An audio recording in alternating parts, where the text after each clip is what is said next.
Nobody taught us this. Nobody taught us how fragile stability can be. They told us to invest. They told us to build wealth. They told us to buy assets. But they never asked, what if you're just trying to keep the lights on? My name is Anntoinette Trotty-Smith, and I want to talk to you about the part of money nobody talks about, the survival part. Let's be honest, budgeting looks different for all of us. Not everyone is in a position to buy stocks and bonds or even bitcoins. Not everyone owns a home that they can pull equity out, and not everyone has investments working in the background. Some of us are just not at that point yet.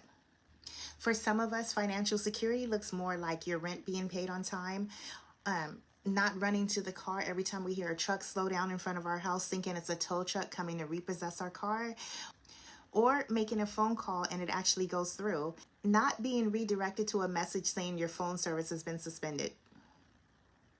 That right there is stability for some of us. And peace of mind. That's peace right there. Now let's talk about something real. Some families rely on public assistance during certain seasons. And that's not a character flaw. That's a support system. Public assistance can look like rent support, food benefits, medical coverage, childcare assistance. It's structured, it has rules, it has reporting, and it has limits. But here's what almost nobody clearly explains. When someone receives public assistance, there's income limits. So when that person gets a job and starts making money, even just a little money, they may no longer qualify for those benefits. And once they cross that line, they can lose rent support, food benefits, childcare assistance, and sometimes all at once. The paycheck goes up, but the total support goes down. So let's just say if someone gains $600 in income, but loses that $900 that they were getting in benefits, and then on top of that, they get new expenses, they're not ahead, they're behind. And that's called benefit cliff. Some people call it the welfare trap. It's when working doesn't immediately make you more stable. It can push you back at first. And here's where it gets even more complicated. So say like if your benefits stop, your child care assistance ends, you may not be able to go to work because you don't have someone to watch your child. And if you can't go to work, you lose income. If you lose income, you can't cover rent or food. And then suddenly you're back in the system. Not because you didn't want to work, but because that transition wasn't structured. That's not laziness, it's math. And that's a gap in how support phases out. And sometimes instability isn't even about a job. Sometimes it's about divorce, a breakup, going from a two-parent household to now becoming a single parent, losing the person who helped carry the load, or losing a family member. You lost your only support system, and overnight the math changes. The bills don't shrink, but the income does. That's not a character flaw, that's a life transition. And transitions require new strategy. So if your stability was already thin, a breakup or income shift doesn't just hurt emotionally, it exposes cracks financially. And suddenly your son can't play sports because you don't have money for the gear. Even if you get it at a discounted rate by shopping at a secondhand store, it's still sometimes overwhelming. Or you're waiting until your next payday before you can buy your child some shoes, hoping that the shoes that they have now will last one more week until you get that paycheck. You're calculating groceries down to the dollar.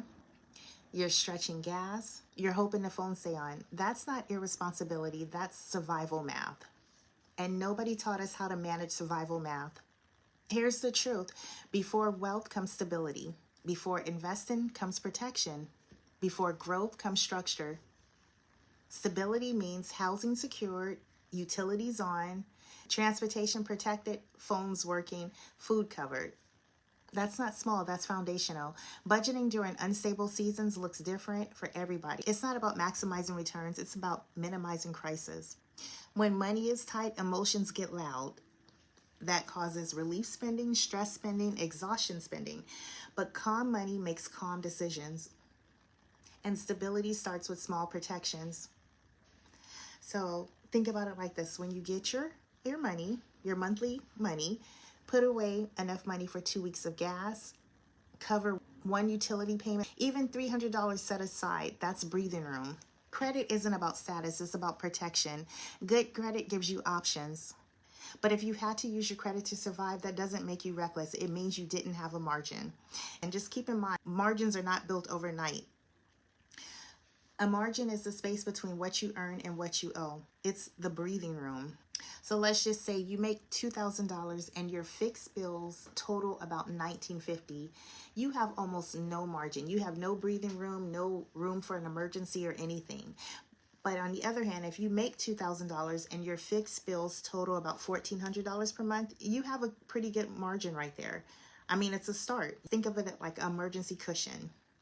That could be extra gas money. That'll keep you from having to panic over a $200 surprise bill, whether it be sports gear, or if you have a pet and a dog gets sick and you have to take them to the vet, because we all know the vet bills, they add up. And it also means you can be able to miss a day at work without crisis. So just remember, if you can, pay on time, keep your balances low, avoid emotional borrowing. Credit should be a tool, not a therapist. So if you go have a breakup and you want to go buy the flyest outfit out there just so you can be seen in it, so it doesn't look like you're over here melting away, but you are. The goal isn't a higher limit. The goal is lower stress. And then there's a stigma. People always say, why don't they just bounce back? Why don't they just bounce back? But you can't bounce back if you never had padding to begin with. Breakups, job loss, public assistance shifts, medical emergencies, a loss in the family. These don't just create instability from nothing. They reveal how thin the margin already was. And nobody taught us how to build margin first. So with that in mind, you are not behind. You're navigating real life. Budgeting looks different when you're building from survival. Financial security doesn't always look like stocks and equity. Sometimes it looks like your rent is paid, your car is still in the driveway, your phones are still on. Your kids have what they need. Even if you had to stretch to get there, that matters. This is building, not flashy, but real. Nobody taught us this, but now you know. Stability first, then growth, keep climbing.